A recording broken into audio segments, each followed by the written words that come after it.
in this episode. The ego book was a result of like a 10-year process, or like a very kind of long process of studying altruism, actually.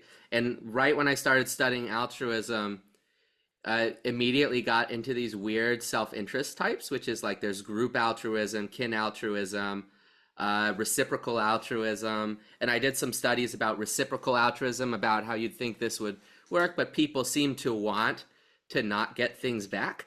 So like for instance, if I was to say, hey mate, I'll come over and or could you come and help me put my car together, versus like versus that might be more appealing than could you come over and help me put my car together, then I'll go over and fix your bike if it breaks down. Like for some reason this is less appealing to people, even though concretely you will be getting my services as a bike repair person and it's an exchange, but people would rather do something for nothing. So this was like the first kind of thing that I said, that's kind of weird. Like, so there's this problem with game theory, which is game theory says, what's the most rational, Rational you agents. know, yeah, rational agents. But as it kind of turns out in vivo, there's different processes going on. And you could say these processes are broadly psychoanalytic in character. And that self-interest really, has to go into feeling and intuition. And that's why the book starts with like dreams as the most reflexive, intuitive core. So you can take that and kind of see this example of, uh, group altruism or kin altruism. Like I will do this because you're a part of my friend group or a professional group or a family, right? That is more powerful than I will do it because I will get something concretely in return. Hey everyone, welcome to my conversation with the writer and psychotherapist Eliot Rosenstock. And apologies for the background noise. It is extremely windy here today in Melbourne. Leaving that aside, Eliot is the author of two books, one of them being Žižek in the Clinic, and the other, his latest book, being The Ego and its Hyperstate. And Eliot's an interesting character, if I could say. He's working on this broader, let's call it his existential project of bringing life into psychology. He calls it hyperpsychology, but he prefers just calling it psychology as such, where instead of making psychology this sort of taxonomic or categorical discipline where you categorize, a person's got ADHD or a person's got anxiety or OCD or whatever categories we create, we bring in the broader question of life into the praxis and even theory of psychology. And he does this through bringing in philosophy, specifically the work of Hegel and then the metapsychology of Freud. And when I was reading his work, reading the books, which I have to admit, I'm still getting through, I'm still trying to grok in some sense because I haven't really got my head around all the concepts yet.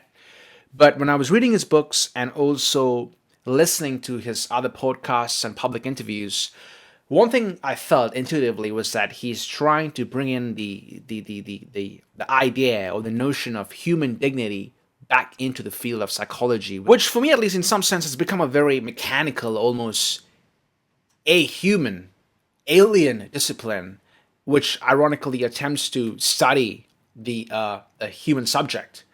And it doesn't feel like it's studying human beings anymore, but rather these abstract concepts of what a human being is through different, psychological categories, as I had mentioned. And I felt like he's trying to bring in this idea of human dignity and life back into psychology. And when I did say that during the conversation, I feel like it really clicked with Eliot too, or I wouldn't say clicked. It rather, I could see that the idea of bringing in dignity, he almost like lit up. He really liked that idea, and that for me was a good thing because I felt like that's kind of what I felt too while reading his work. And also on top of that, he's never explicitly used that term in his writing.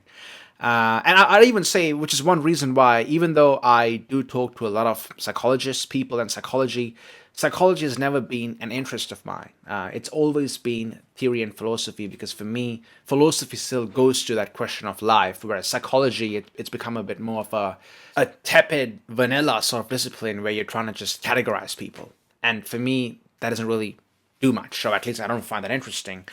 In any case, before we get to the conversation, as I tend to do, a bit of a formal introduction to Eliot.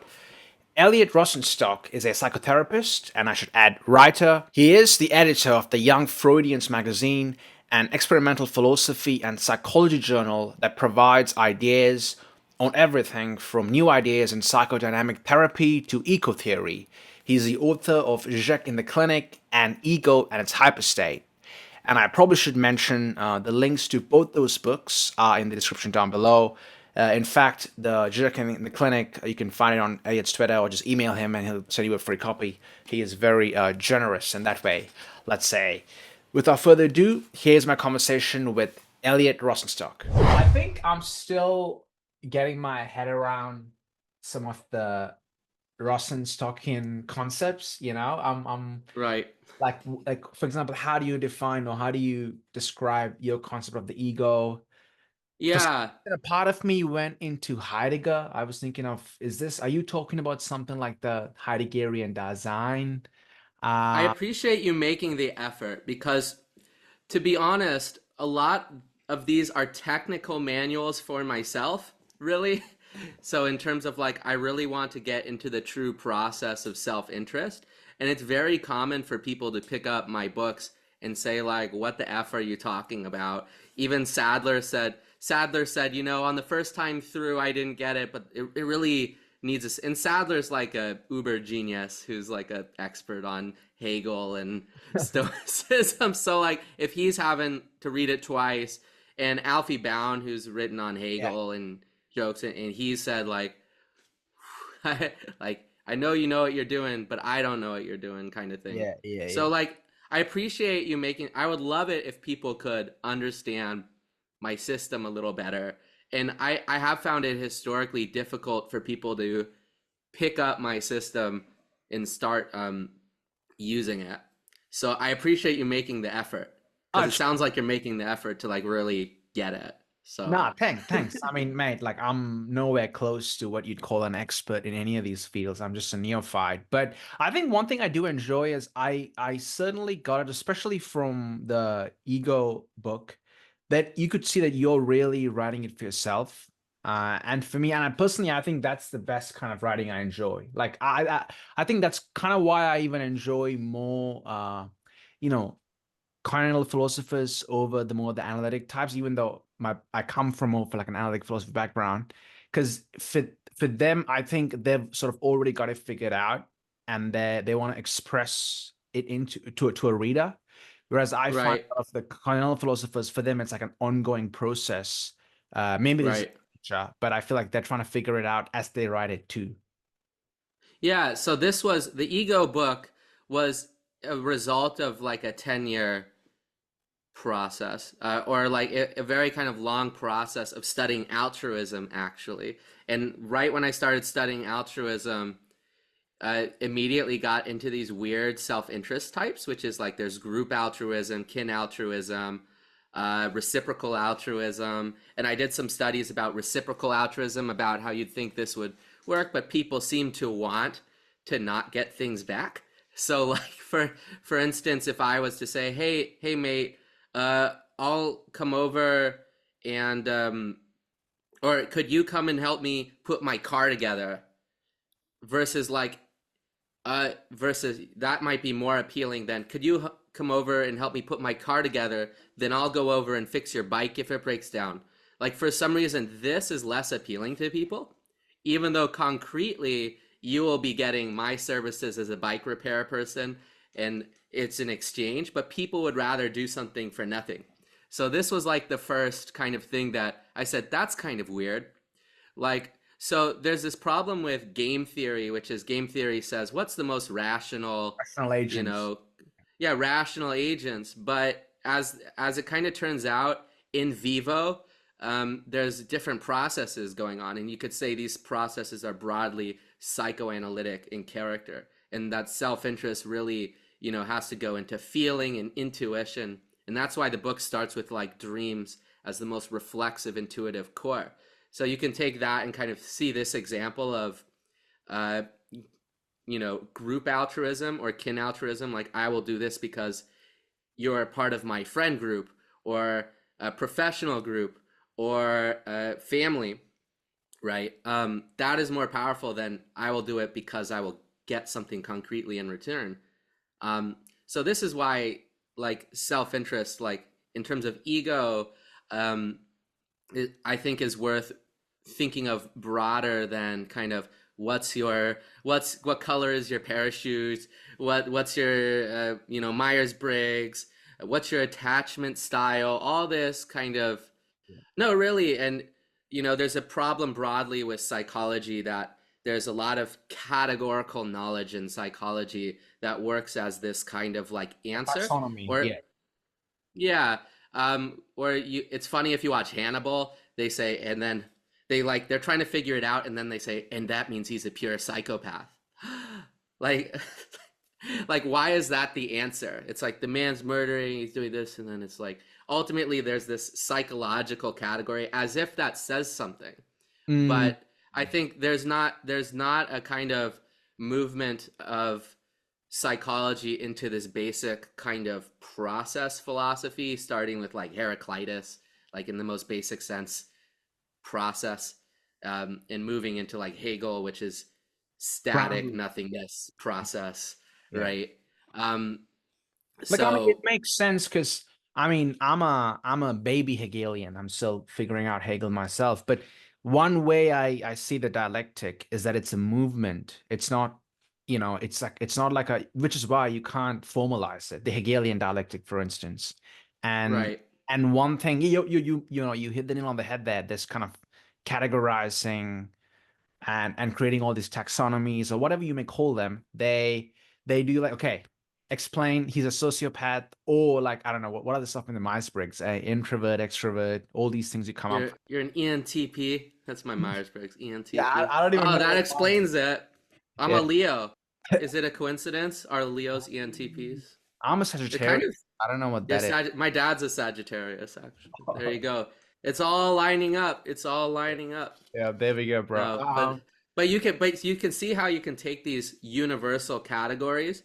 Some universal categories have stronger foundation, and I would argue that categories like ego, for instance, which still like I further define, but also something I don't further define that I kind of take almost like directly is condensation. Hey everyone, editor Rahul here. While I was editing the podcast, I did realize that Eliot used this term condensation quite a lot in our conversation. And so I thought it would make sense to have a pithy definition of what this term or this concept condensation means, or at least what Eliot means by it when he uses the term. And so I messaged him and I asked for a definition, and here's what he replied back with. Eliot said, condensation in dreams is the dream object's property of being motivated by past experiences, wishes, anxieties, and understanding of the future, or worries, all at the same time. It is the essence of surrealism's motto, more reality, and the creation isn't always intelligible right away. You can analyze it, or you can extend the dream. Alrighty, back to the podcast. Although I don't talk a lot in the book, but a lot of this is based off of the psychoanalytic concept of condensation, which is to say, I act with more purposes than I can understand. So this is also kind of antithetical to like rational agents. I'm acting for this purpose. Does it accomplish this purpose? Or the scientific method. Here's my hypothesis. I test it and and not a lot of, I would say, thought has gone into the process of, how we actually are, which is to say we multiple motives, right? There's lots of theories of multiplicity. Call it. Yeah. Yeah, but like split subjects, but where's the split? Because like the split is in essence, right? It's not actually, this is the lesson of being, which is to What do say you mean by like that? What do you mean by split is an essence? split is an essence. So you have so for It's instance, an. Okay, an essence. Okay, so so like for instance, I'm speaking to you. There, if I logically analyze my motives, I could see a variety of, oh, I identify as a therapist. Oh, I'm being interviewed. This is kind of good. Oh, it's an interpersonal connection, which is like kind of enjoyable. Oh, it's kind of schedules my day. Oh, I can say to my wife, oh, I got a podcast interview. So like, uh, various kind of like that. Once I go into that, it's like you can split it. So that's a split. So also conscious, unconscious. There's motives I don't know, right? Um, but it's not split in the realm of being, I would argue, which is to say, I am a unit, a singular kind of biological unit contained. And my actual actions is, you could say, it's unmediated condensation, which is to say, I'm simply doing the thing I'm doing, right? So that's not split. It's not split until I do this reflection, Yeah, yeah. right? I mean, in a brilliant conversation you had with Karel last on his podcast. Karel's like a mentor of mine now. I think I've learned so much from him, and you said something that you're more focused on this question of life, and that really struck Life, me deeply. So, look, I was gonna get to this in the latter part, but here we are. We're talking about it right now. So, right? in fact, I don't know if this is connected to this idea of split or the living essence not being split. But what do you mean by you're more interested in this philosophy of life as such? So, after we cut out, because Cadell's a really nice guy. So after we stop recording, Cadell goes, maybe life is a spurious infinity, which would have been a good. But then because, Hegel's all about, if it's a spurious infinity, you It's drop fake the infinity. category and start thinking with a different category, right? But for life is not a spurious infinity, I would say. Because, for instance, it is worth thinking of myself as like me as a singular unit of self-interest that I describe is in fact the tendency of life. And if you don't have that, I would argue you don't have being. So Hegel's all about, if you have a category or a concept without being or essence, you kind of have this empty concept, right? So I would argue that if you kind of stick with if you start with essence, like for instance, a scientific question is like, this is already an essence. Like a split, I would argue, is already an essence. If you don't start with, I would say, the Freudian category of condensed life, which is to say life you can argue is split, but I would say it's simply like condensed. That it's not a spurious infinity. In fact, it's the foundation to unfold the concept. So still sticking with Hegel's method, his messy method Yeah. of being essence concept. I think this is a good idea, but the problem is, along these lines, what you consider spurious and not spurious is really it can be a matter of opinion. And certainly like Hegel has his own opinions about, ergo British parliamentary is not rational, Prussian monarchy is Is rational. rational, yeah. But like obviously you can just reflect on this concept on its own and say like, well, monarchy has these negative tendencies, democracy has these negative tendencies. I'd rather have this parliamentary system, and this kind of can go wrong. So like you can like ultimately the concepts developed rely on where you're starting from, what essences you're taking. So when I for instance do groups, I'm very open to this process in people, which is to say like I do 5 dream analysis groups thanks to the glory of platform capitalism. Yeah. No, random people, they sign up and then they can join like a dream group I do, and they Yeah, go, wow, this is you really, called it they go, the DoorDash therapy, right? yeah, that's what, yeah, when I was talking with Doug, like I was like, Douglas. I'm a DoorDash. Yeah, that was Yeah. yeah, I had a good laugh. Um, Yeah. but yeah, but like some people go like, wow, I can't believe this platform has it. It's like, well, it wouldn't have it unless I was, doing it. But but I would like more people to get this like, deeper skill. So like in these groups, the idea is dreams themselves are being. So the idea of a dream is it has condensed experiences, wishes, anxieties, that what's present in now, problem solving for the future, but also anxieties about the future. So it's kind of like indeterminate if it's an anxiety or if it's a fact, and all this presents itself in the dream, and you create this right away, and you don't know what it means. So, which this is to say, your subjectivity is understanding things faster than your psyche consciously reflects on it, and this is why people describe it as a split. Like but in reality, the split only happens. I forget. Oh, it's embarrassing. I'm forgetting the Kantian word. A posteriori. There it is. After you, after you reflect on it. So before you reflect, there is no split. No, a really. split. Oh, yeah. Yeah. Oh, there's no pre-hoc split in some sense. Yeah. Yeah. There's no pre-hoc to or whatever. It's only post. That was a good one. I saw every time I see this hawk now, I'm always like, I saw this thing. I was like, I can't post that, but I was like, it was like a bed and breakfast. It was called like the Hawk. I was like, I forget what it was called fully, but I'm just like, anyway. Yeah. But the split only happens after I reflect and say, oh, I'm making two categories now. Yeah. Conscious, unconscious.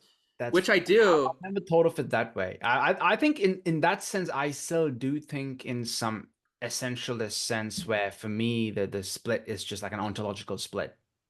And I mean, would you still say it is in some sense ontological, or are you saying the split It's an ontological question, and I mean, I would say contemporary theory is theory of the split, theory of lack, theory of gap, this kind of like existentialist negation, right? Absolute recoil, like Žižek, absolute, this the negativity is like is the main kind of thing. And I really I think to do a basic kind of philosophical project is maybe like out of time a little bit, which is to say like to have a basic core ontological idea that isn't immediately critical theory is like not really in fashion right now. But that is kind of what this is starting from, which is there's nothing you could say, this is not about critical theory right away. This is about ontology and epistemology right away. So there's no political message in the core versus I would say with Žižek or Zupančič, or Slovenian school or modern critical theory. Within the ontology is a politic, and they would say like, well, Eliot I would argue like,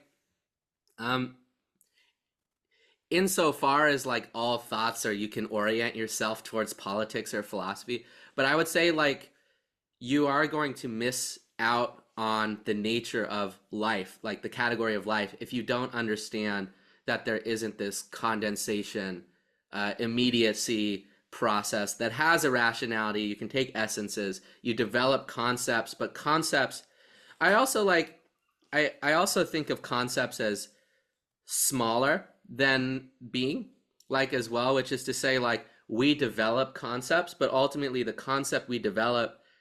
So where's the real split? I would say real splits are concepts we develop do not capture the absolute hyperstate I'm talking about, right? So like we'll get there. Sorry, I interrupted. Yeah. No, that's all right. So like this is the thing, like this absolute hyperstate object of all of our human thinking in this big scale. It's like how can I describe the totality of human efforts and motives and the actual, it's like I can call this absolute hyperstate, and ultimately I'm a subsection of that. There's always going to be outside. The concepts I develop are within it. They have a certain amount of force, and I feel like I have a very humble ontology, right? My ontology is a bit more humble, which is to say like I'm not like considering, I'm like, ergo I'm the revolutionary subject, ergo these guys are the revolution. It's like, well, let's look at the force of your works in your speech.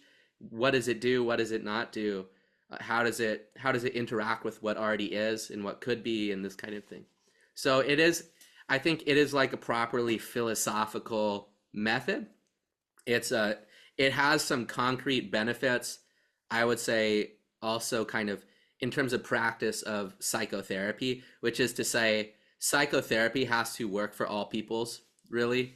And I would say this process does, insofar as the self-interest concept, um, and kind of allowing people the room to develop concepts and to understand their world in this kind of way, which is to say the hyperstate, right? Which is to say people have a hyperstate. We have our individual ones, we have group ones we make together. There's social structure, hyperstate, historical, like in terms of what you decide to essentialize, right? Which is to say, as soon as you reflect, you're creating an essence. You don't have unmediated being, except at your very core, there's kind of the unmediated. So yeah, so this is like, that's a broad outline of like the ontology. If you're going to talk about like what do I think the world consists of, like at its core, right? Sorry, I think I got interrupted there. You said you don't have an, do you say unmediated or mediated? Because Hegel's whole point is that you can't have an unmediated experience, right? There has to always be a mediation. Like for example, in sense certainty. Right. So is your point that there can be an unmediated being, or did I mishear you there? I would argue there is a kind of unmediated being in the form of life, in the form of condensation. That's what I was thinking. Yeah, great. When we do reflect, I think Hegel has a point insofar as like our process of reflection, you could possibly call that an essentializing in any particular moment. But I am arguing that there is a kind of core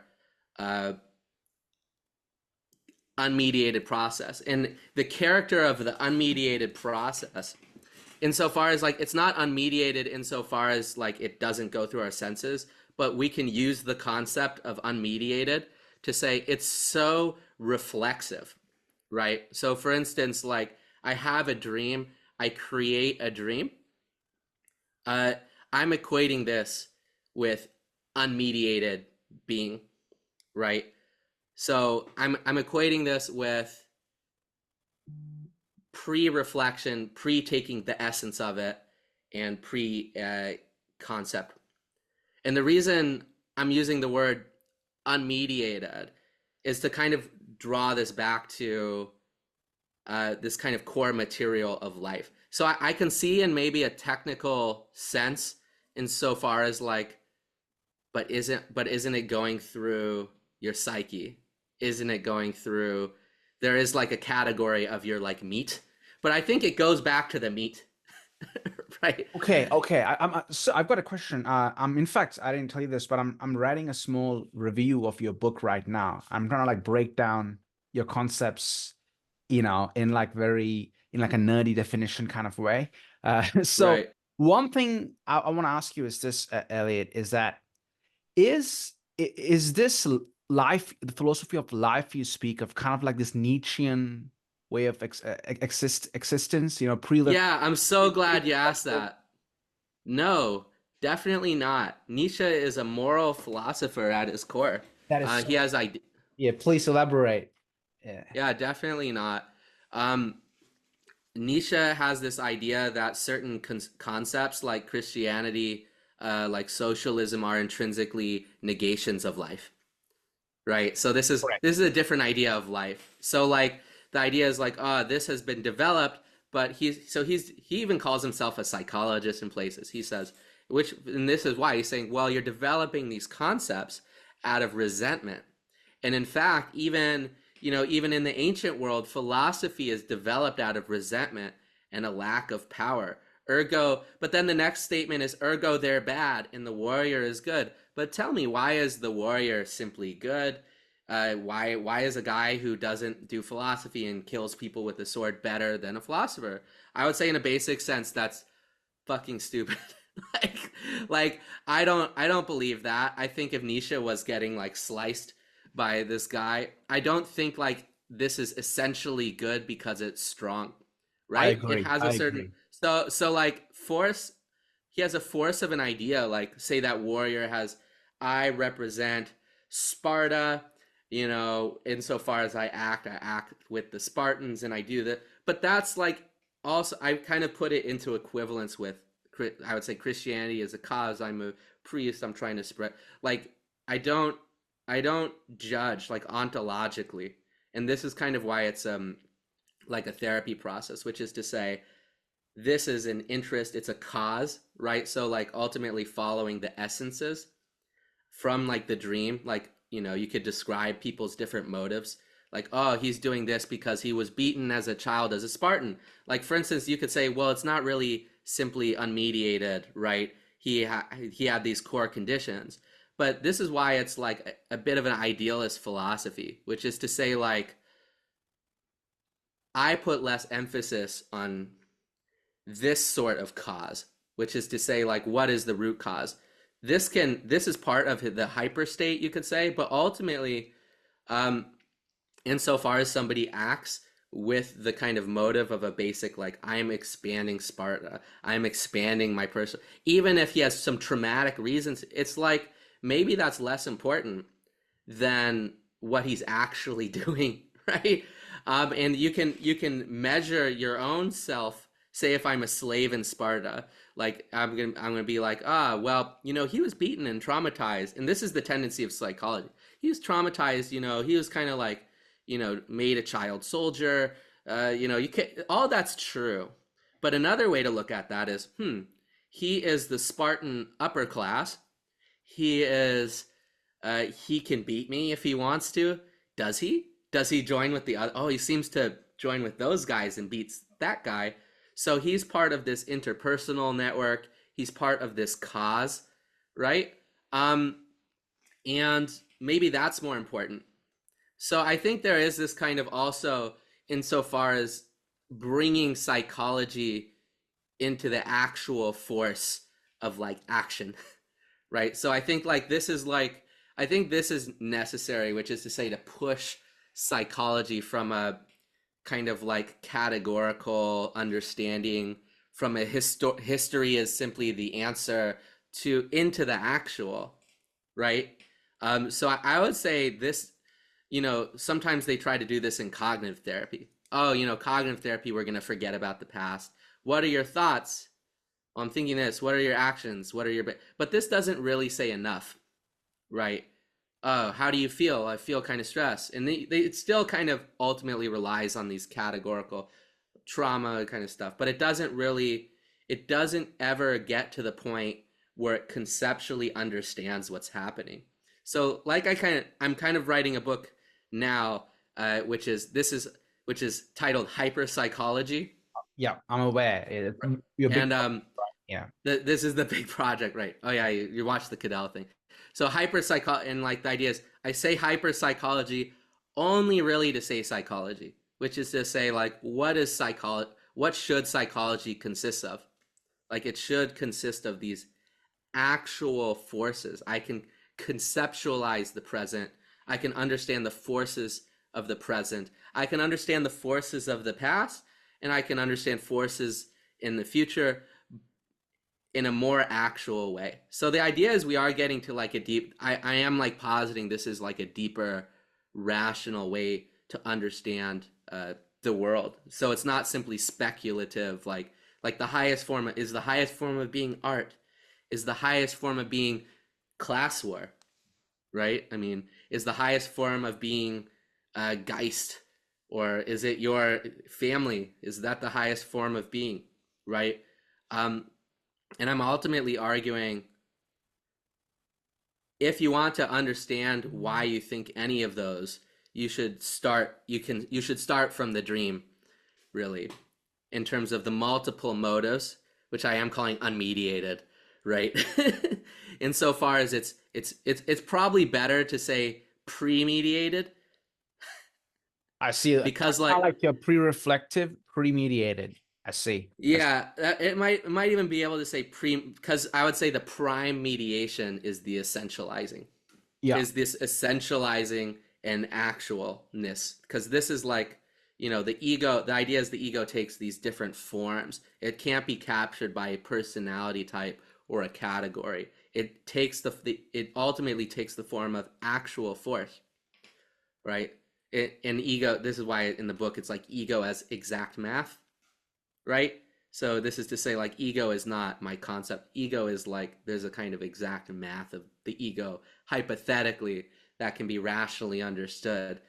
That is kind of like, there's this core idea there. So I think like maybe I think nominally more than Hegel, which is to say like there is like a truth of the thing that maybe I can't get to fully, the truth of the thing. This is like almost Kantian style thought of being. Thing in itself. But yeah, but there is like, this is to say like there is, I mean, this is what Schopenhauer made fun of Hegel for, which is like Schopenhauer says, what about this scientific thing? And Hegel would like not know, and Schopenhauer would just kind of like nay. People don't say nay. They would just like nay on him.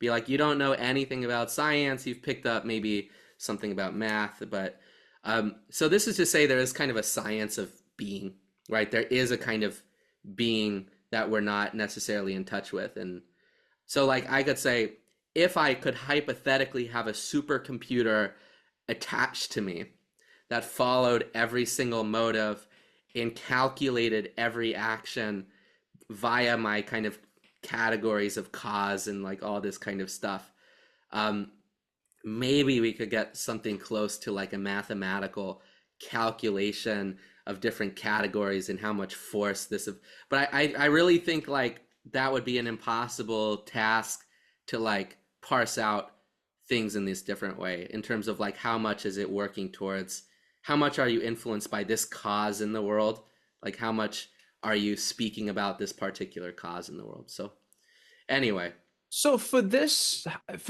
theory of yours, again, sorry, naive question, how do you account the Freudian death drive? right, so this is a concept. First of all, sorry, yeah, Freudian death drive is a historically developed concept by Freud. For sure, yeah, okay, yeah. I would say the concept of death drive, I equate towards the concept of splitting more so. Okay. Different people understand, or not splitting. I would say disarticulation. So if you go to the elements of self-interest, right? The opposite of eros. So we should talk eros as well as death drive, right? Because they're concepts. Those are like these two primary drives of Freud. So eros has the oceanic quality, right?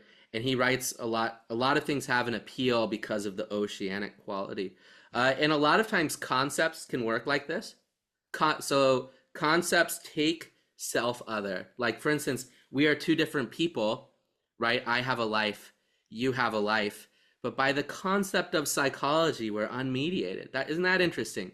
So this is the oceanic effect of not I'm not coming on you, but like of oceanic effect of eros, right? In a broad sense, but it not necessarily like erotic eros, but unification.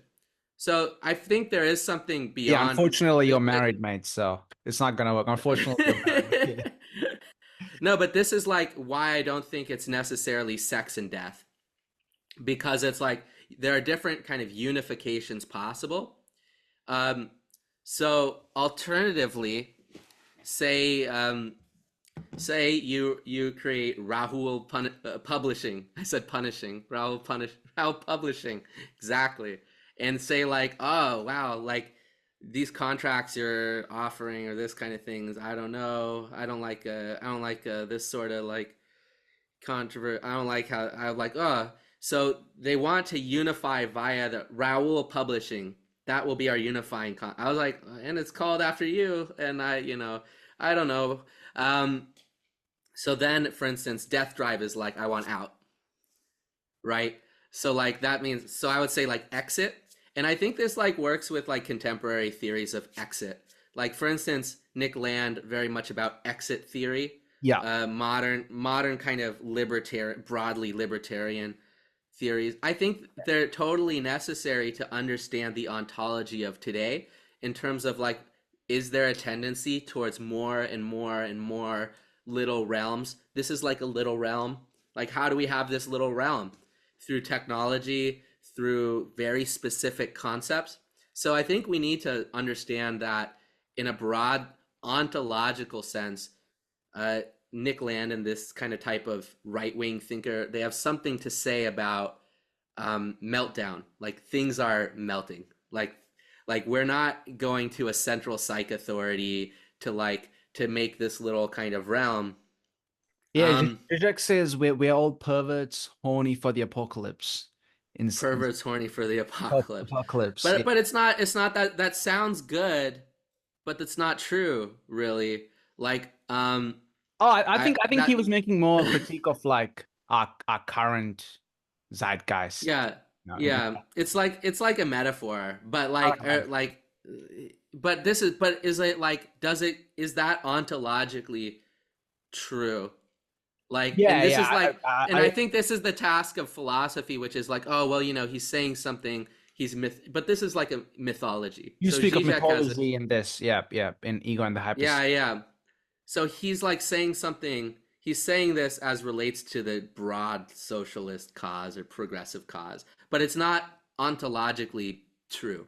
Oh, certainly. In fact, I think like he said that about some progressive or like some woke people or whoever that he's quite critical of. But he didn't. I don't think he was making that statement in an ontological sense. I think you're right there. Elliot, I've got heaps of questions, mate. In fact, I don't Right. think we can contain it all into one conversation, if I'm being honest. However, if you don't mind, given we can't really avoid this because the topic itself is about life, as you said. Yeah. I'm curious, I not particularly in this podcast, but through my personal connections, friendships, whatever the case may be, I know people who are psychotherapists, I know people who are counselors, people who work in mental health, but none of them have ever been interested in Hegel and philosophy and Sartre or Nietzsche. You notice that? Yeah, or even Freud for that matter. Like, I mean, Yeah. even Freud, they know who he is, but they think he's just like this weird dude who talks Yeah. sleeping with your mother. So, I mean, I'll ask you in two ways this question, a bipartite manner, let's say. Firstly, how is it that your vocation, or if I could call it that, is you're a psychotherapist, but how is it that you try to incorporate so much of philosophy into your work? I mean, you write books on philosophy, and you're trying to create this. You're trying to create hyperpsychology, as you call it, and not to be a narcissist, but to be, but it's like asking a local chess club. It's like, right, so all these people are like 1,400 chess players. Why are you a master level chess player? It's like, I don't know, mate. I study more. That's exactly what I meant. In fact, you knew what I knew better. You knew my question more than you myself. But they're not necessarily worse for people. Like they can help people, but like in terms, my question. But in terms of like. My question was more as in why do you choose to bring in Freud and Hegel into your work as a psychotherapist? I would say, like, wouldn't it be nice if psychology represented in an absolute sense both true things and totally the self-interest of the client showing up? I think this is like a powerful thing if you can make it, right? Alternatively, psychology can be broadly a set of tools, right? Which there's no reflection on the tools. There's no kind of dialectical understanding of the tools. They're just, these are the tools that you will use. These are the things you can have. You can have anxiety. You can have depressed mood. You can have an attachment, you can have a relationship conflict, and we're going to use these tools and we're going to reduce a symptom. So this is broadly the method of public mental health. Yeah. Right? You can see why that's very favorable for insurance people who the kind of code in California is you have to describe what you're doing in a way that people who don't understand psychology know what you're doing. Which is fine, but ultimately, the kind of nuts and bolts of the thing should be deeper than that. Like, so I think I took it upon myself, kind of finding this lack in terms of, for myself, it was not enough to say like, I'm feeling 6 sad. Okay, now I can meditate. How sad do you feel now? I guess like 4 sad. Oh, you're cured. Great. So this is like, psychology it can be totalitarian, and I just want it to reach its true totalitarian potential, but also lacking totalitarianism. Like so it should cover everything, right? Psychology should cover the totality of your life in some way, right? But also there's this kind of contradiction, which is, if it's covering the totality of your life, it should go beyond the subject of psychology, which is to say it should go into all concepts, really, and all kind of important essential phenomenons, and it should not psychologize necessarily everything, which is to say bring it back into one of these kind of core categories of diagnosis, of empirical measure of sad points or anxiety points, right? There should be a rational development of these concepts. And this is not always easily expressed by a public mental health authority. In fact, I would argue it probably cannot be expressed by it. So when you learn psychology, you learn psychopathology, the categories of diagnosis, you learn different methods like dialectical behavioral therapy. And I love how Marsha Linehan, when lecturing about dialectics, just casually says, and the funny thing is I called that, I didn't even know what it was. And everyone's like, ha ha ha. I was like, do you realize that's really fucking bad, mate? No one cares, because America, no one gives a shit. They're like, oh, no, it works and you're like well-renowned, so that's what matters. You're famous, Martha. No, but dialectical behavioral therapy is like a specific set of tools and so on. But it doesn't necessarily give people the ability to think. And I really want to help people think, and I want to do this without imposing my ideology on them as best as I can. So that's why my first book is about how can I negate my ideology. So this is very different than like a Žižekian perspective or a critical, like how do I really work from the interiority of the other life form, right? You could say as best as I can, even though you could say split. Although in the realm of being, we are not split. You're there, I'm there, like in a big enough sense, we're not split or so on. But like, how do I, if I'm essentializing and making this method, this is where the split develops, which is like, there is an intrinsic power structure. I have to use my power for the other person. How do I do this? And what kind of further is developed in the Ego and Hyperstate book is a further expanding of what self-interest is in general, which kind of helps you do that thing in the first book, which highlights the necessity of this, you could say, power dynamic. And I think this is why it's intrinsically a left-wing project, because it is like, how does the person in power not abuse their power? That's not like the project of the right, which is like, here are why the hierarchies are just. And I could argue that. I could say, oh, look at all this stuff I've done. I'm a really, I have all the knowledge and you don't, and blah, blah, blah. But this is like the opposite of what power should do, right? So I ultimately think right-wing ontology is bad for you, like emotionally, right? I agree. Like not even talking about like maybe some countries, it will help this or that or whatever. I would say broadly speaking, to think in this kind of hierarchical power way is like destructive. And I think that's because you can go all the way to Hegel in terms of mutual recognition.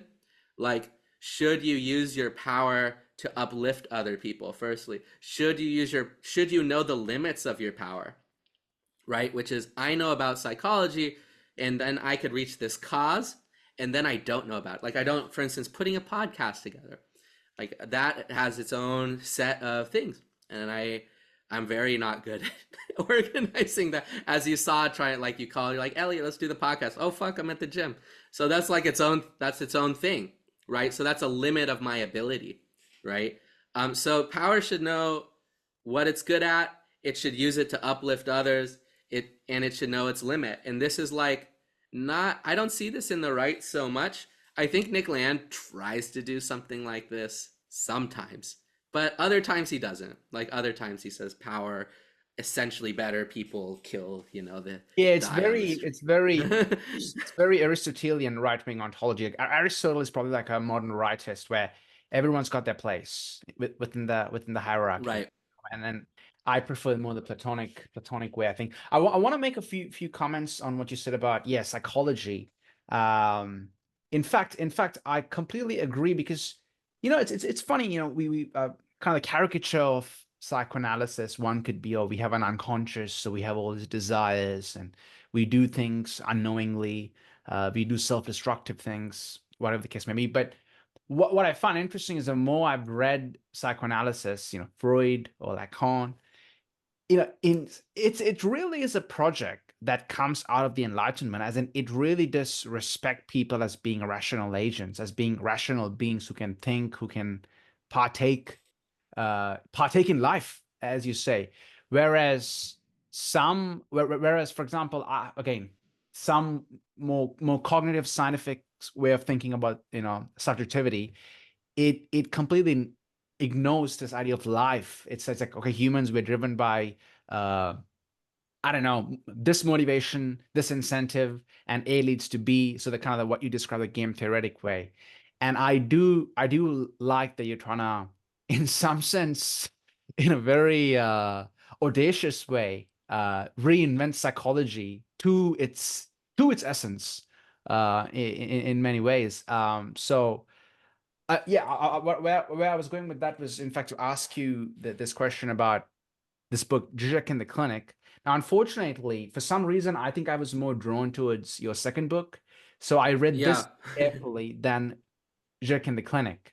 Yeah, I don't blame you because like I feel like Žižek in the Clinic was a bit of a hysteric book. Like I was like, there's something wrong with the field of psychology.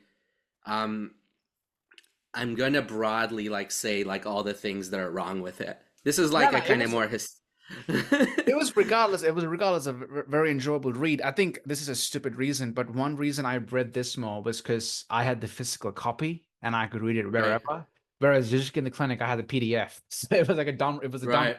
but like purely utilitarian, that kind of thing. But uh okay, Elliot, again, these are gonna be I'm gonna probably be the hysteric here, and so forgive me. Uh, uh, if you're talking to, let's say, you use this term, green people, people who have no, New people, people yeah, who show up and say, "I have some problems. I've entered the platform capitalism because they have the most ads, and now I'm talking to Eliot Rosenstock in a group." yeah. So assume I'm one of these green people, and I want you to use the Žižekian psychoanalytic or psychotherapeutic method to quote unquote fix me. I mean that ironically, of course. So how yeah, what are you trying to do by bringing Žižek into the clinic? Žižek, which is, again, this is an interesting curtailment at this point too, where Žižek took the clinic, so Lacanian psychoanalysis, to theory and politics and critical, so sociology and whatnot.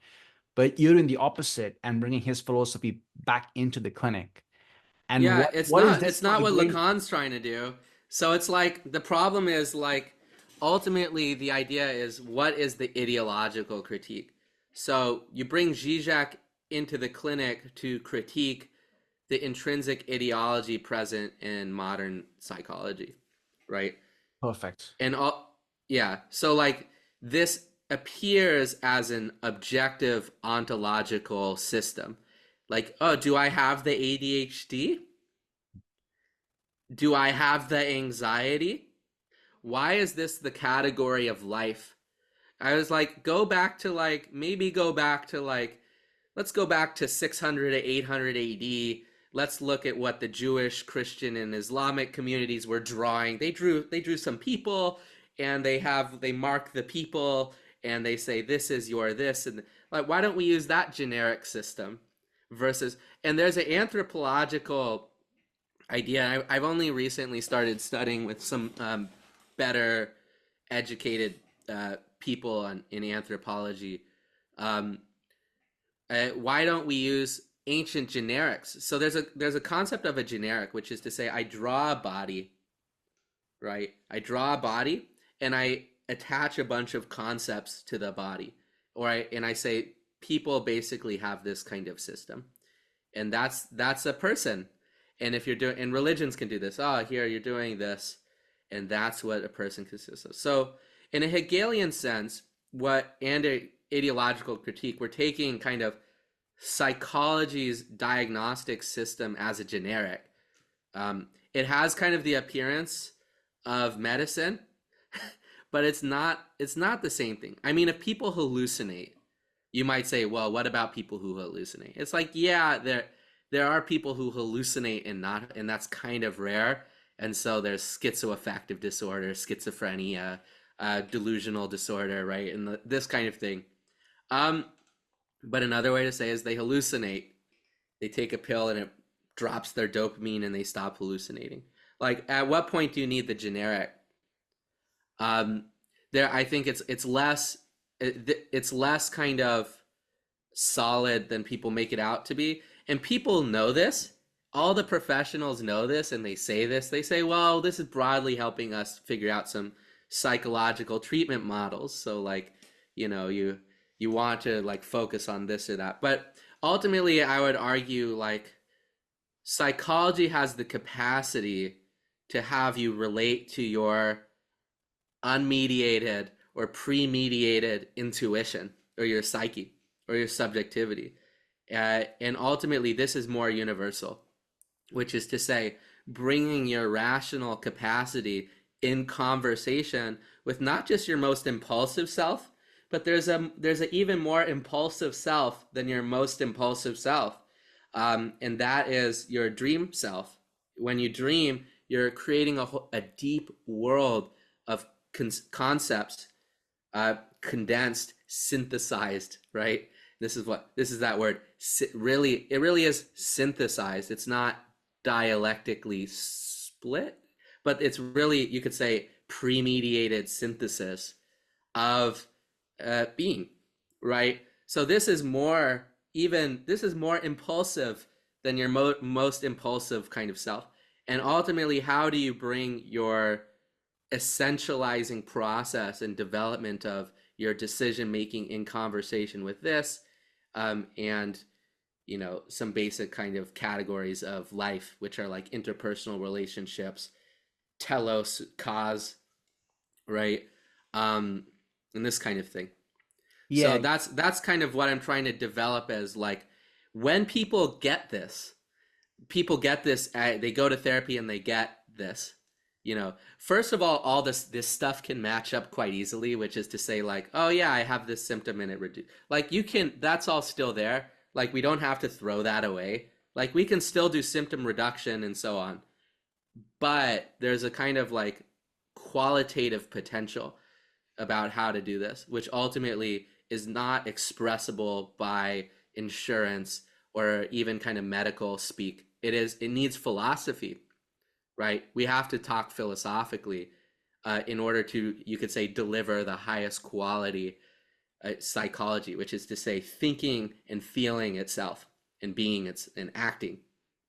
Yeah, right? I love that, Elliot. I mean, this is, in fact, that last bit you just mentioned, that deeply resonates with me. And it's funny you say, I spoke to a psychoanalyst. She's a psychotherapist, but also psychoanalyst, based in Perth in Australia.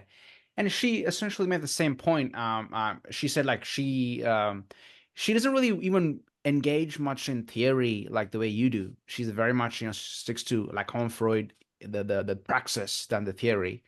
And the whole point was, a lot of the people that come to her, they come as a sort of a last resort where, they know they've got some anxiety, or they know they've got this or that, but they're like, I know it, but I'm still doing it. I'm still abusing alcohol, or I'm addicted to pornography or sex. So I'm still I'm still suffering as an individual, even though I've put myself into this category. I'm like, okay, I've got ADHD, but that doesn't really help anything. There's no cure in that sense. And then right. Then they come into psychoanalysis and go through that process, and sometimes it takes years,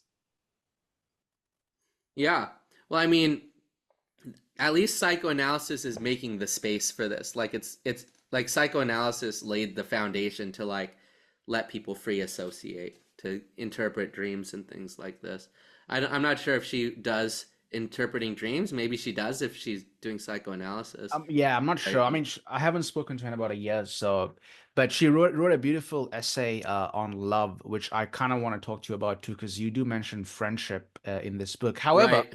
just on this, Elliot, and I think this is more for the listener, so I hope you're not gonna like cringe inside. I'm just gonna read out this excerpt from your book, from just on All page right. one itself, from Žižek in the Clinic, because I think this little excerpt does capture the spirit of the book. You say the new vanishing point is this: a psychoeducated person with high insight into their own functioning, with an algorithmic response process with which to respond to events on an individual, microscopic, as well as a systemic level. And Yeah. So yeah, please elaborate on that statement. Yeah.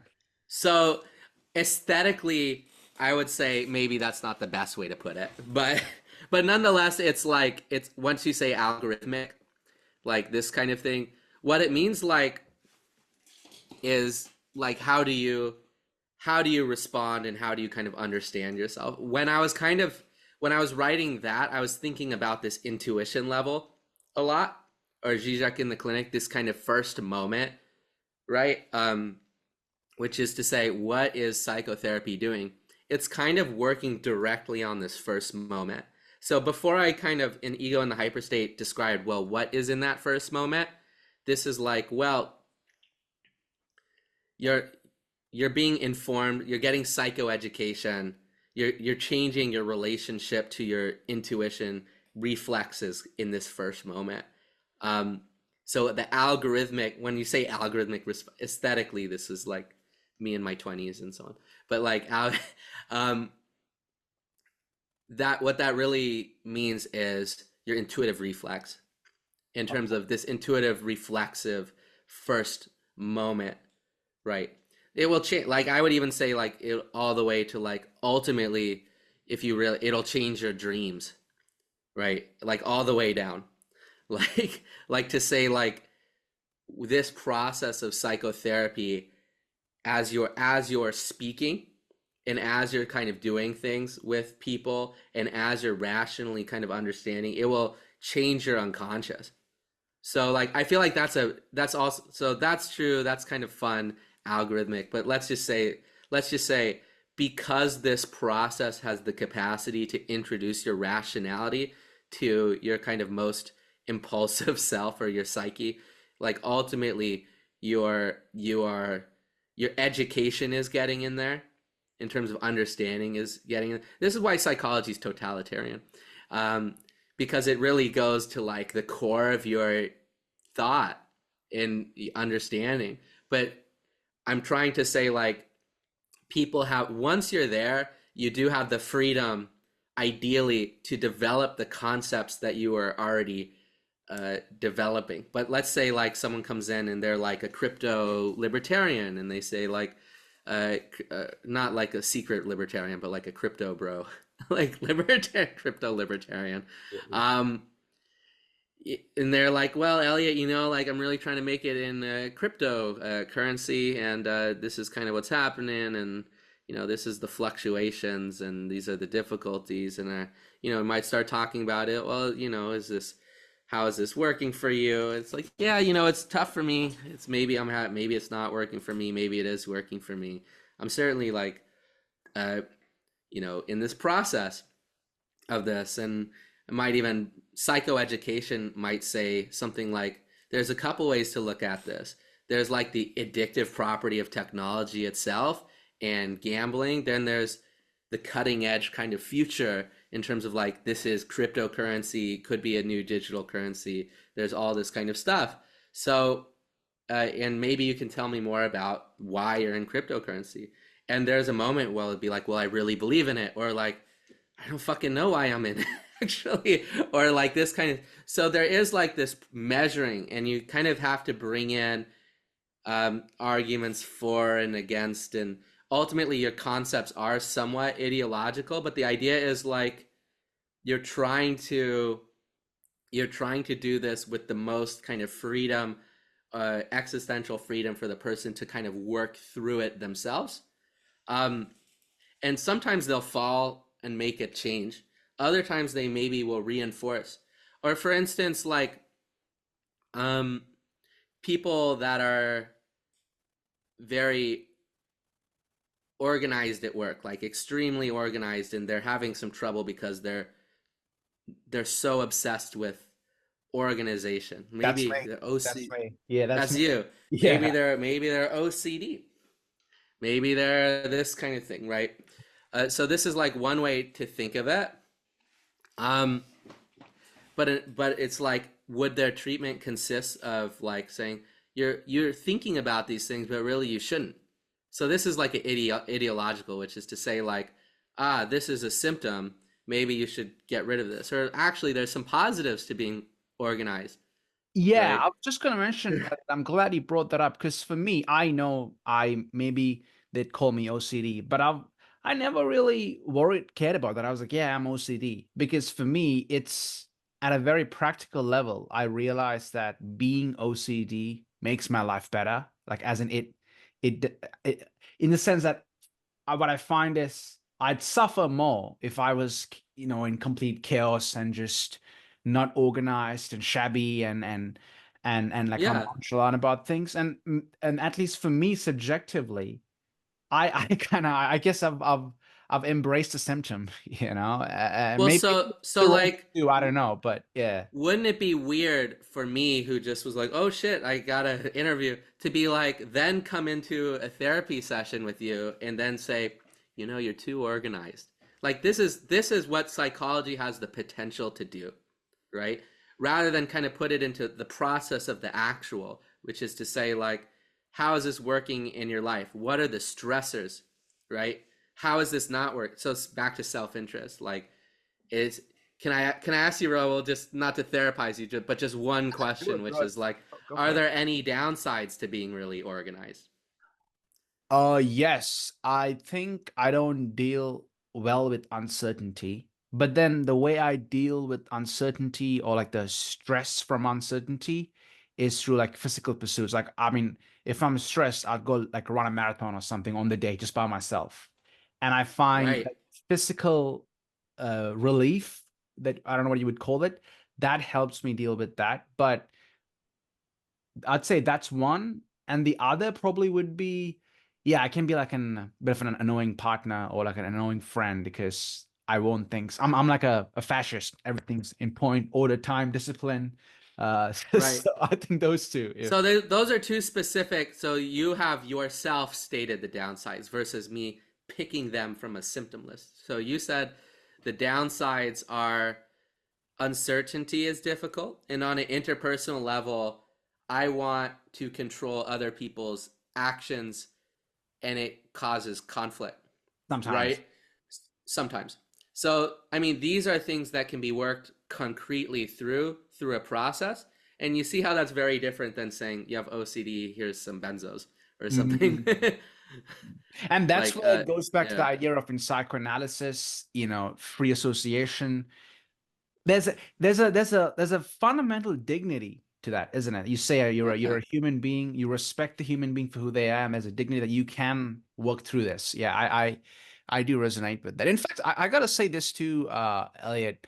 One thing I like about your writing and your public work is there's no like sentimental suffering. As in, I find that people who get into like theory and philosophy, they romanticize suffering a little bit. They look at a happy person and like, oh, so naively stupid, But for me, something I used to do that too sometimes, but I've stopped doing that because I think it's unhelpful. I think there's something good about being a joyful person.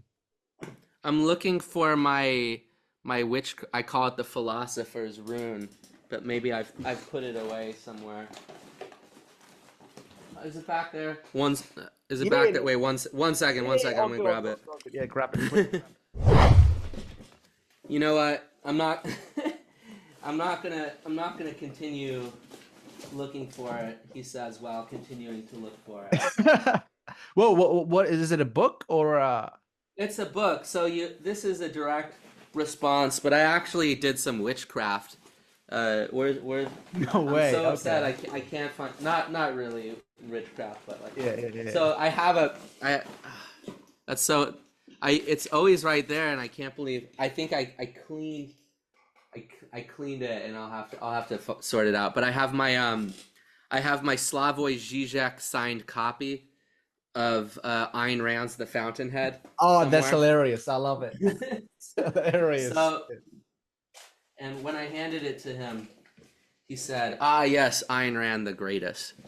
So this is, if you want to not be sentimental, if you like the way unbalanced on the other side of no sentimentality is Ayn Rand. So Ayn Rand's really great for this. Speaking of egoism, the history of egoism, one thing that there's a dignity. Ayn Rand's trying to make a dignity for people. I would say she ultimately fails, but nonetheless, she's trying to kind of create this dignified project of like, you have this ability, but I think she doesn't think structures very well. Like ultimately, like there is kind of a lack there. But one of her big points is this kind of impulse to like pity or to like be sentimental. It might not be simply a reflection of your deep moral highness. I think that is a kind of important kind of idea that it's like if I pity other people, this will like lead me to a deep knowledge. Well, what about if you, like you said, the word dignity? What if you give the dignity to other people through understanding that there are things that will benefit them? They have the right to do things that are benefiting them. And then I would say like, this is very different than Ayn Rand, my version of self-interest. Ayn Rand's version of self-interest is that you have to understand capitalist moral philosophy to then have self-interest. Really. Versus I'm saying I have a psychological egoism perspective, which is everyone is acting in their best self-interest all the time. Like you do this intuitively, reflexively. This theory of the psyche says you can't reflect on how you're doing this. And ultimately this can improve and this sort of thing. So, but I do like, insofar as Ayn Rand dedicated her life to saying maybe there's something good beyond kind of like martyrdom and pitying, right? Which is like, I'm sacrificing myself. Aren't I good? Like if you want to, let's see like how your sacrifice will add up. Maybe it will be impactful, or maybe like you'll do something and people are like, wow, you traded your life for this cause, and let's see what your impact was. Like, did it help the cause? Like, was it popular within the cause? Maybe like you'll be a figurehead, right? So it's like, is that enough for you? So like, this is not very sentimental. But also, I'm not like Ayn Rand, which is to say you shouldn't do it. I'm like, well, let's see what you're doing exactly. And that's because you're Right? in the psychological aspect of it. Yeah. Yeah, psychological egoism, and also developing the category of cause, or you could say, which is similar to like telos or purpose, right? Yeah. Okay. So Elliot, you did touch on when we started talking earlier on the absolute hyperstate. I had to reread that chapter a couple of times. It was a good chapter, but yeah, if you could just because in some sense this book reads like the phenomenology of spirit, like it's a progress, it's a development into something, right? So, but yeah, what's the absolute hyperstate, and how does it differ from absolute knowing by Hegel? Yeah, if it's unmediated but also hypermediated. So this is like maybe there's a contradiction here, because it's also the ontological substance, the ego substance of the totality of life efforts, right? So for instance, like I can rely on this, and the force of this is much larger than the force of me. So for instance, I move to England, right? I don't know anything about England, but they're interesting. There's a train system right there. There's a philosophy library right there. There's a football team. I don't know what I think about that. Football, it's kind of interesting. Maybe there's a lot of people into football. That's cool. I could play baseball if I want. So all this stuff is prior. This exists in the world and has a force, right? And then I could say like, let's reorder society, and England's gonna be not patriotic or whatever, and they're gonna cool their reactionary tendencies. And it's like, well, Freud said, oh, I like England, except, despite their conservatism, I like England, and so on. You could do that, but for instance, there is a kind of force of other people's morals in the world, like already. Like there's already the force of football, there's already the force of this kind of thing, and I can put myself into a kind of relation with the forces of my surroundings. So so it's like, I would say like, it kind of has the effect of like I'm stepping on this rock rather than sand, and that's kind of like unmediated being.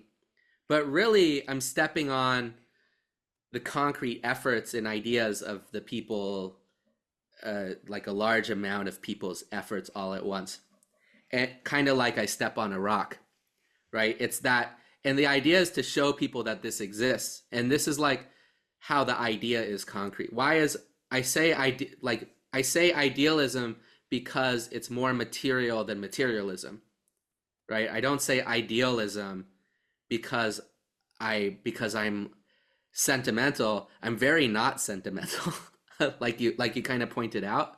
You're not. Yeah. Yeah, I think this is a scientific mindset, which is to say like, this exists at a certain force level in the world. Also, working in kind of like South LA, working in like Compton, there was a guy really into Prager, like really into this right wing, like American. The Dennis Prager is that. Oh, okay. Yeah, and for instance, he says, have you heard of this guy, Dennis Prager? He's like in his 50s. Have you heard of him? And I said, like in my mind, I'm like, wow, that's not good.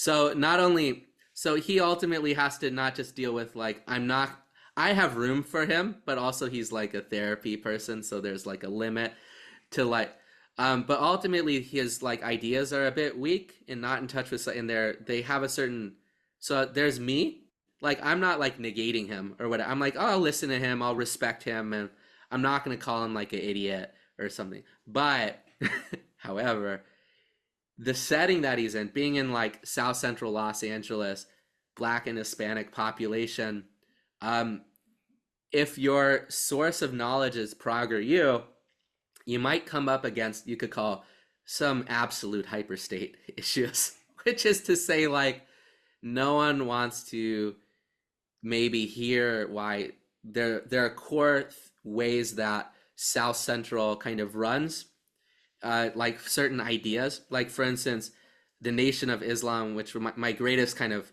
not my wife is tired of me, but like friends of saying this, but like I went to a boxing match invited by like a lieutenant in the Nation of Islam, and there was a big fight that broke out because it was just like, a big fight breaks out and all the big Nation of Islam people are protecting me and ushering me out. And I'm like, wow, how did I get to this point where Nation of Islam people are physically protecting me from a fight and ushering me out of a boxing arena? And you might say, why do people not like the Nation of Islam? Oh, aren't they anti-Semitic in general? Oh, isn't their ontology of world off? Maybe, but also they're a concrete force in an area. So if you're going to work with a community, it's not really enough to say like Nation of Islam, like Farrakhan is anti-Semitic, and this is like, it's like you're either going to help the community or you're not. Right? So like you can't just like ideologically like pwn like, oh, you think this or this, or like for instance, Dr. Sebi is really popular. And there's a common idea. He was killed for his nutrition ideas because he was so nutritious. The people didn't want you to be that. This is like a common idea. Like Dr. Sebi, he was so nutritious, and like, would it really help to be like, well, let's see what did happen to Dr. Sebi, and let's see what happened. That would be really actually triggering to people. People would hate that. But it's like, so absolute hyperstate is like, there is a mythological quality, but nonetheless, there's the actual, what is the impact of my action in relation? And it's not simply unveiling the myth to show the hyperstate, to show this, you could say, this essential split between like factuality and religious belief, right? Ultimately is a taking responsibility of, you have a actual force. These are some examples of the absolute hyperstate, and they were developed historically. There are historical developments, but it's more important that they exist currently than that even though it is true they were developed historically. Insofar as they were developed historically, it can have some impacts, or you can relate to it in different ways. But so that this is interacting. So I wanted to say, like, describing the absolute hyperstate, one, it's solid, like rock. Like, this is like the first. Secondly, you put yourself in relation to it. It's both truth and the obfuscation of it. And thirdly, it's the total efforts of humankind. So it's a very large object, hence absolute hyperstate. Yeah. I think from Right. all of that, part 2 was what I understood the most, because it's like, you got to put yourself into the equation in some sense and see, in relation to you, how does this all exist? Yes. Yeah. And also, I guess I can see why you still say you take like a scientific approach, because it's like almost like not a critical lens, like the critical theory, you negate everything, but rather, let's call it like you're like an investigative approach. You want to investigate as to how all these things, all these signifiers, symbolic meanings, whatever you call them, connect to each other. Or did I get that wrong? Am I again putting unnecessary concepts into what this No, is? I think that's a fair question. So, like, I think speaking of the split, a split is an essence, right? So, Yes. Yeah. like, yeah. how am I going to put myself in relation is one question. And the second is, what is the nature of the thing, which is a different question, right? So I would argue, kind of, in the sense, you could even say this goes all the way to Stoicism, which is to say, like, this is a question of Stoicism, but it's so abstract that people have such different answers. Like Hegel, being essence concept, great idea, but like abstract, right? Which means there's a lot of different interpretations of being essence in concept. So like the way the Stoics related to like figuring out what is the nature of the thing, it appears as a whole. I understand the nature of it. I put myself in alignment with what I'm in control of. I would just say you're not simply but the way they do this is, and I live as a philosopher, so the way I do this is I'm informed by Stoic virtues. So this part I don't do. But I mean, these other parts are correct, right? Which is like, I would say there is a kind of nature of things, which is like, even human creations, not just like nature, but like human creations have a nature. And I believe this as well. Like, human creations they have properties. I would say their nature is when you reflect, they have essential properties that are like solid, right? Even though you can't necessarily like grasp the concept. Like, I could say, like, for instance, the train has the idea of transport, has the idea of convenience, it has these things. It has this general idea of dignity. Like, what gives people dignity? You could say, I like this I really appreciate you saying, oh, this has some dignity. Let's like maybe hold on to this concept as maybe this is the progressive concept. Yeah. Right? Which is like, we're trying to give dignity to people, but that can even be represented by, I have ease of public transport. I have a 4-day work week. What should my taxes be? So like dignity is I think I'm glad you brought up this concept, because like you can see how in the, you know, antithetically speaking, in Žižek in the Clinic, which is a very, like I said, hysteric book, which is good. It's almost like the antithesis is before the thesis, because there's a chapter in Žižek in the Clinic that says the master is the provider of convenience, right? So then it's like you could follow this. It's like, who is providing you dignity? What do they want? Right? This is like what me in my 20s is like more skeptical, I would say. Like, but I mean, I think this is all in there. It's like you can have a kind of critical lens to convenience and dignity itself.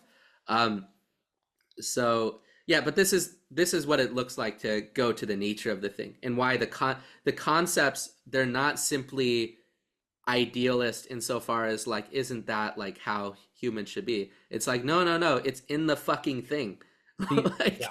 Like just because you said dignity doesn't mean it's not in the train system, right? The dignity is in the train, and you can kind of put yourself into relationship with that via the concept. Yeah. Right? Okay. All right. This is probably a good juxtaposition with Ayn Rand's ego, self-interest. Yeah. For her, in fact, I'd say Ayn Rand is still a Wittgensteinian in the sense that she's an atomist, a psychological atomist. Whereas for you see this idea of self-interest, but the ego with its hyperstate in social structures, it goes beyond the silo of an individual. Yeah. What if your ego was made of the same substance as the train track out there? And I think this is like a weird unit. It's like a unified field thought, and that's kind of what I'm kind of implying. And I think like people try to get to this point, or Spinoza gets to this point, The whole, like in this basics, though, yeah, thinking the whole, thinking like it's God working themselves out, and so, but like in a very basic, it's not so exciting, like always, like, but I'm trying to kind of give a good ground for factuality. So if I think of my ego as the same thing as the train track, what is the unified concept of dignity, which is to say, I am providing dignity to clients. This, you know, the state is kind of providing dignity, trying to workers and the people in there. There is a unified concept I can start thinking through. And when you're able to switch the kind of concept, and like, for instance, like, let's talk about class or whatever, right? This is like, there's a class of train workers. There's a class of people taking the train. There's like, you know, security and like the people they're in charge of on the train. There's like how working class people relate to other working class people in the kind of splits. There's what's my role as a kind of cognitariat person who's a teleworker. So it gives you a different perspective, but it's a very large object, and it's condensed, and it's unmediated. Maybe I'll start saying hypermediated, because it's like it's so hypermediated, it's kind of unmediated, because it's kind of like a rock. Like I said, it's like it's there. It's like really there, and you can kind of like do things with it, right? No, mate. I get what you're saying. I mean, I'm sounding like Nietzsche, like screaming off the mountain now. So this is like similarities, which is like it's there. It's in the like. Zarathustra, yeah. The concept is in the thing. It's I find it interesting, the whole thing about mediation. I'm so corrupted by Žižek and Hegel that I can't not think unmediated. I mean, it's funny, Žižek has this thing about like, when you're having sex with someone, you aren't really with the person. There's someone else there. There's a fantasy, and ever since I heard Žižek say that, now that's in my head. And I've had, terrible sex life because I can't. The fantasy is in my head. Anyway, it's a intimacy is a good concept. Exactly. So it's intimacy. What does that mean for you? Yeah, that's interesting. Eliot, this is gonna be the penultimate question, because I kind of want to do conclude on your project of hyperpsychology, even though I know we did touch on that. But it's worth saying this because I've been thinking a lot about this, especially reading by you and all of that. Love. So there's a chapter on friendship which I really enjoyed. It's not a chapter. Is it a chapter or like a section on friendship in the book? Yeah. But I'm interested, and I mean love again, not in the eros and erotic sense. I mean love that in a broader concept and in like a metaphysical way, let's say. What's through your through your ideas, through what you're putting forward, how do you what are your intimations on love? So love, and then you said in a broader context, which is to say, so this is like one of the things I like about friendship. And also maybe you could even say this is a positive social media. You can have this conversation. There's not a lot is at stake, but so this is kind of like we're talking, this is kind of nice. Our kind of core things that we need in life are not like really at stake. So like love broader than a romantic way, I can only think of like familial love, right? Maybe friends, but like I like intuitively I think I think love in a psychoanalytic sense is quite powerful, which is to say your familial attachments and how concepts get kind of condensed with your intuition and your kind of core functions. So this is like maybe not how everyone would think. If you're talking about love beyond a romantic concept, love kind of in the initial familial way so determines who you are, like in terms of what your interest will be, because you will be constantly intuiting kind of these are my interests. And also it can be negative, which is to say like if you have a abusive upbringing, it doesn't matter, you'll still start to attach love to being abused, right? And people have to work through. So love has this negative potential as well, which is to say like our intuition maybe brings us into a pattern of acting in ways that ultimately like feels bad, but it's our self-interest. Why is it our self-interest? Because it's reflective of our early childhood. It's reflective of love, right? So love can have these kind of tricky qualities as well. Insofar as like romantic love, like this is like also romantic love is kind of interesting insofar as like in a relationship, like depending on how long you've been in the relationship, romantic love is the new thing.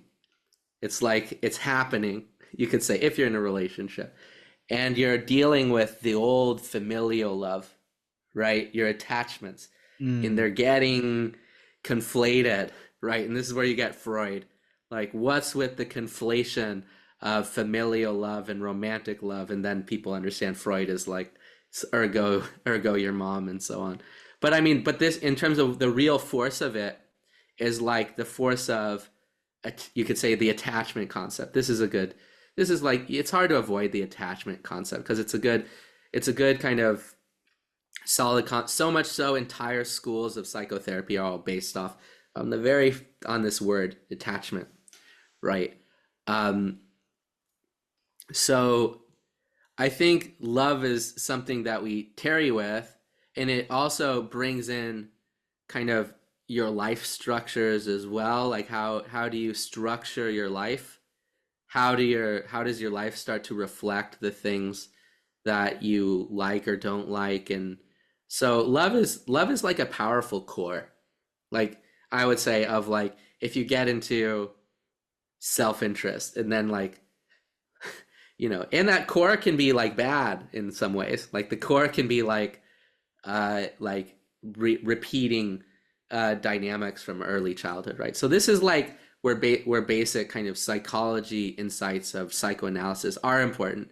Maybe they're really important in terms of developing like, what is your understanding of love? Like, how did you get this intuition, right? And it's really powerful insofar, I think I've told this like a few different times, but like, somebody comes into therapy and they keep finding out that the people that they're dating were arrested for the same non-violent, somewhat obscure crime as their father. And they kept finding it out afterwards. And they're like, what the fuck? So this is like, speaking of algorithm, I'm going to go against society in a specific criminal way, right? In order to make money. And that means that act affects how I relate to everything, like how I behave, right? And suddenly so then the person's child sees that in their father, and suddenly when they see that algorithm or this behavior, it's totally, they don't know how they know it. It's a black box, like AI is a black box. Like it's a black box. They don't know how they know it. They just know it. And they associate it with love. And so it's like, and they have the same problem of other logic is dating a criminal who does this crime. It has a problem. Like it comes, so then it's like, why is this happening? And you could say, because love is associated with this pattern, and it can be challenging to meet people that are outside of your early childhood, intuition. So, but this is also an important practice as well, right? To be able to kind of meet new types of, so there's this is love in process. So I think of concepts, this is Heraclitus's basic insight. Love is not a static category. Love is this process. So like the question is, how do you process things? Like what's your algorithm to like, understand? What's modus operandi? Yeah, I mean, I guess in that sense, what I have used, because I think I still, speaking specifically of romantic love here, I still, my penchant is more towards the Badiouian, love event disjuncture. You wouldn't necessarily put it that way. You I just don't, doesn't appeal to me. Because of my psychology, you could say, like love is disjunction. So like, but so I would have to like, I'd have to go outside my psychology and be like, okay, I've heard this from Žižek as well. Love is evil, right? Yeah. Love has a quality where you go against the thing. And then to be like Marcus Aurelius is like, well, it's either it is or it isn't. It's not always true. Like for instance, love can be part of your social good quite easily. That can happen as well. So like, so I would, that this is like being a philosopher is like, I try to represent truth. This is what dialectic is in the ancient sense, which is like ultimately that myth may have a function to say love is evil. It's like, it's a provocation. But I like, and Žižek is super inspiring, but he says things that are myths, you could say, For like sure. in this case. Yeah. Like love is evil. It's not true. Well, like love is to formally, be fair, but it can be, and it points you to a direction, right? Well, So interestingly, Žižek is like, he's like a spoken word poet, right? He has the a proper, little bit. but then, like in Baju, for instance, he has this, for him, the disjuncture, and I think in Being an Event, he even goes into this quite deeply.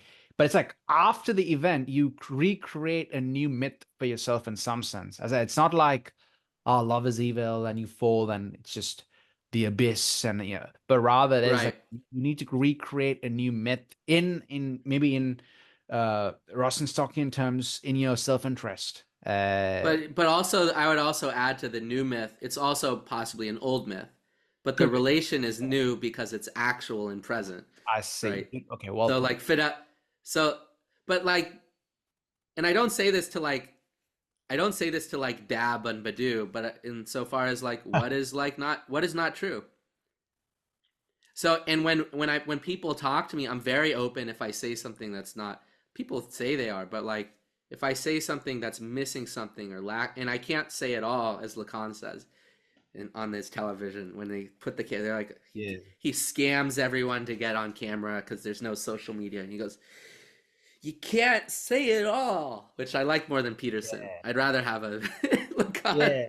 you know. Like always the French Tai Lopez. Yeah. Who's Yeah. that? The here in my garage guy. Here, I The don't. here. Oh, you got it, mate. He was like in the 2015s, I think. He was a big here in my garage with all the books, trying to sell you Right.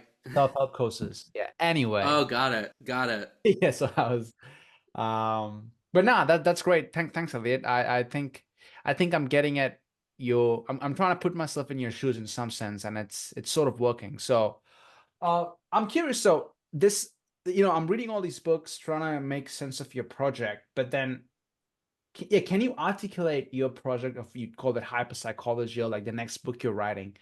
As in, if I could ask a bit of I don't know, melodramatic question here. Well, like, what do you see as your life project in what you're doing right now in this field of psychology? I would say the idea is to bring psychology out. So, like the subtitle that it's currently is A Subject Beyond Itself, I like that. right? Yeah. Which is to say, like, ultimately, hyperpsychology is like it transcends psychology into the life, Into life. right? And insofar as life is the subject of psychology, like what it's kind of like some structure that will introduce somebody into a maybe like philosophical, or you could even say truth adjacent. I don't want to sound like Musk uses these words as well, which is like truth. It should be as truth aligned as possible. It's like, but you don't know what the foundation of thought is. So how are you going to make a truth aligned, like you don't, anyway. You can, like, in terms of factuality, but yeah. So the project of hyperpsychology is how do we integrate other aspects of life? Like, how do we talk about dignity? It's like, for instance, I want to think more about this word that you brought up, which is dignity, right? And so insofar as hyperpsychology allows you to think, it's important, my self-interest is in the development of the concept of dignity because it relates to my cause, it relates to what I think is good, it relates to my just core like flow of day to day. So you need to be able. This is kind of like if you want to be a psychotherapist, right? Or whatever. This would be the style of thinking, which is to say, on the terms of the word itself, which is to say, like, let's think dignity in our day to day life. For now, but it might change in terms of that might develop. So this is the dialectical process in terms of what this is a starting point. It can kind of grow from there. It can develop.